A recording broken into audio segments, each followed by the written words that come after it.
था और मैंने स्वास्थ्य मंत्री को यह कहा कि ये डॉक्टरों की संख्या तो पर्याप्त नहीं है बीमारों का इलाज करने के लिए। क्या सरकार की ऐसी कोई योजना है कि डॉक्टरों की संख्या बढ़ाई जाए? तो मंत्री के यहां से पत्र आ गया कि भारत की सरकार और राज्य की सरकारों ने अब तक जितने डॉक्टर्स बनाए हैं, इनको बनाने में करीब 10 लाख करोड़ से ज्यादा का खर्च हो चुका है।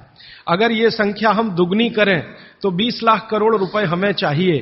सरकार के पास इतना धन उपलब्ध नहीं है, इसलिए ये व्यवस्था कैसे आगे बढ़ेगी मालूम नहीं।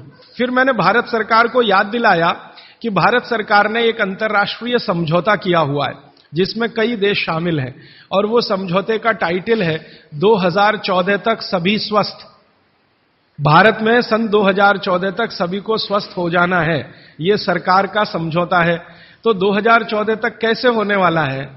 मुझे नहीं लगता कि कोई होने की संभावना है। और सरकार स्वीकार करती है कि जिस गति से सरकार काम कर रही है, अगर सभी हिंदुस्तानियों को स्वास्थ्य दिया जाए, चिकित्सा दी जाए, तो कम से कम 350 साल लगेंगे।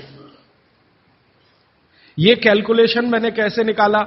हर साल जितने डॉक्टर इस देश में पढ़कर निकल रहे हैं, एलोपैथी, होम्योपैथी और आयुर्वेद के, और उसमें देश का जो ग्रोथ रेट है 10%, वो जोड़कर हर साल उनकी संख्या बढ़ती जाए तो 350 साल में सभी को चिकित्सा और स्वास्थ्य मिल जाएगा।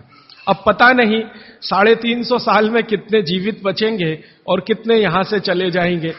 अब मेरी एक जो दुख की बात है मन की, वो ये कि 350 साल में जनसंख्या अगर जो बढ़ रही है उसको जोड़ दिया इसमें, तो किसी को भी स्वास्थ्य कभी भी उपलब्ध नहीं हो सकेगा।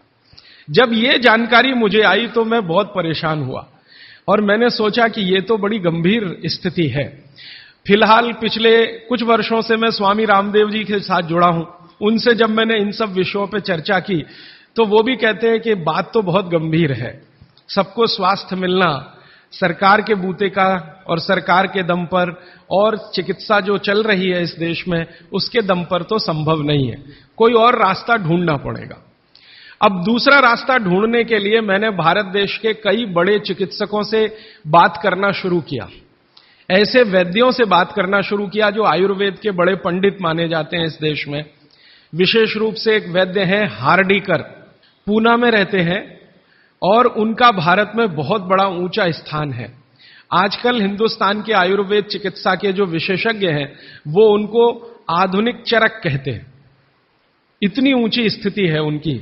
हार्डीकर जी की उम्र उनकी लगभग 85 वर्ष हो चुकी है। मैंने हार्डीकर जी से कहा कि भारत की चिकित्सा की जो स्थिति है वो ये है, सरकार कहती है, आप क्या मानते हैं? तो उन्होंने कहा कि भारत में किसी को भी सरकार के भरोसे चिकित्सा कभी नहीं मिल सकती। अगर कोई व्यक्ति चाहे तो अपनी चिकित्सा स्वयं करे, तभी रास्ता खुलेगा और कोई रास्ता नहीं। हार्डीकर जी ने एक दिन मुझे कहा कि तुम जानते हो 200 साल पहले हिंदुस्तान में लोग बीमार नहीं थे इतने। तो मैंने कहा आप कैसे कहते हैं? उन्होंने कहा स्टैटिस्टिक्स देख लो, आंकड़े देख लो। तो 200 साल पहले के भारत के लोगों के चिकित्सा और स्वास्थ्य के आंकड़े मैंने इकट्ठे किए जो अंग्रेजों की सरकार के द्वारा तैयार किए गए थे, क्योंकि उस समय भारत में अंग्रेजों की सरकार चलती थी।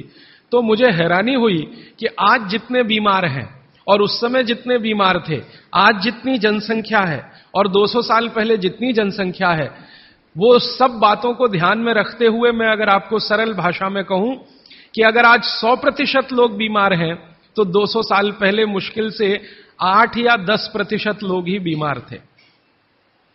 अब वो 8 से